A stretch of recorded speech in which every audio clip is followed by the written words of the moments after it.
Welcome to my YouTube channel grow with Mamta. So guys, आज हम लोग सीखेंगे कुछ इम्पॉर्टेंट इंग्लिश वर्ड्स और इम्पॉर्टेंट स्ट्रक्चर जो हमारे डेली लाइफ यूजेस में किया जाता है। Okay, let's start to learn.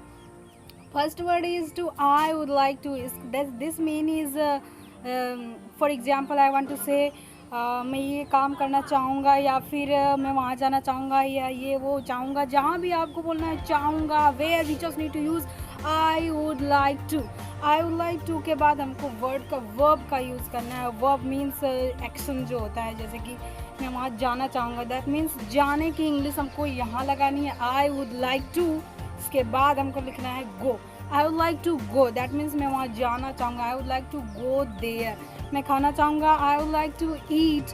मैं पढ़ना चाहूँगा, I would like to read. मैं लिखना चाहूँगा, I would like to write. That means जब भी आपको बोलना है चाहूँगा, that there you just need to use I would like to. Okay, that's it. अब the next word is to, the next structure is to show me to. Show me to के बाद हमको लगाना है वर्ब और इसका mean होता है दिखाओ। दैट मीन्स मुझे पढ़ के दिखाओ, दैट मीन्स मुझे स्पीकिंग करके दिखाओ। तो जब भी आपको बोलना है दिखाओ वो, that means you just need to use show me to. That's for example मुझे खेल के दिखाओ, तो how can we say it in English? That's easy. Show me to, show me to play, show me to play, that means मुझे खेल के दिखाओ, मुझे वहाँ जाके दिखाओ, show me to go there. मुझे पढ़ के दिखाओ, show me to read this book, that means मुझे ये बुक पढ़ के दिखाओ, show me to read this book. मुझे वीडियो बना के दिखाओ, show me to make the video. Okay, मुझे इंग्लिश बोल के दिखाओ, show me to speak English language, that's it. Okay, and the next, अगर हमको कोई पास्ट की हैबिट बतानी है, फॉर एग्जाम्पल मैं स्कूल जाया करता था, या मैं खाया करता था, या डांस करता था, या फिर इंग्लिश पढ़ा करता था, इंग्लिश स्पीकिंग सीखता करता था, तो दैट मीन्स जब आपको पास्ट की कोई भी हैबिट बतानी हो तो वहाँ हमको यूज़ करना है I used to. I used to के बाद हमको लगाना है वर्ब। वर्ब इसका मीन होता है, आई यूज्ड टू का मीन होता है कि कोई भी पास्ट हैबिट है। दैट मीन्स मैं पढ़ा करता था, that means that is a habit. Habit को बताने के लिए हमको आई यूज्ड टू का यूज़ करना है। ओके, फॉर एग्जाम्पल लेते हैं ढेर सारे एग्जाम्पल्स को। ओके, मैं स्कूल जाया करता था, that means I used to go to school, I used to go to school. और मैं डांस किया करता था, that means I used to dance, I used to dance.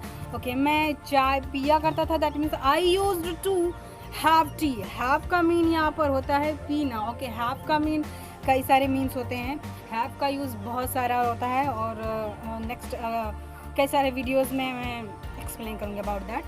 But have का मीन खाना पीना और बात करना सब कुछ होता है। Okay, that's it.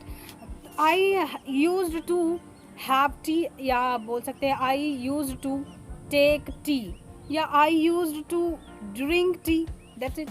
और मैं पढ़ा करता था, इसको कैसे बोलेंगे? I used to read, that means मैं पढ़ा करता था, that means it is a past habit. I used to read. मैं खेला करता था, आई यूज्ड टू प्ले। मैं घूमा करता था, I used to wander. Wander means घूमना भी होता है, दैट्स इट। एंड और the next word is to if possible. If possible, if possible means होता है हो सके, दैट मीन्स अगर हो सके तो, दैट मीन्स इफ़ पॉसिबल, अगर हो सके तो मुझे इन्फॉर्म कर देना। जैसे ये डेली यूजेस है, if possible inform me, that means अगर हो सके तो मुझे इन्फॉर्म कर देना। If possible inform me, if possible please come here, that means अगर हो सके तो चले आना। इसको इंग्लिश में कैसे बोलेंगे? If possible come here, if possible you come here, if possible you come here. Okay, and the next word, अगर हो सके तो मिलने चले आना, that means you, if possible please come to meet me. Okay, that's it. And that's it. These are the very important structures to speak English, and I think you are able to speak, because try to understand whatever I'm trying to say you, because start from the initial level. Don't think I can speak a lot of structures, those kind of thing, but don't think about it. Start from the initial. I start a word एक एक word से सीखना start कर दो. That's it.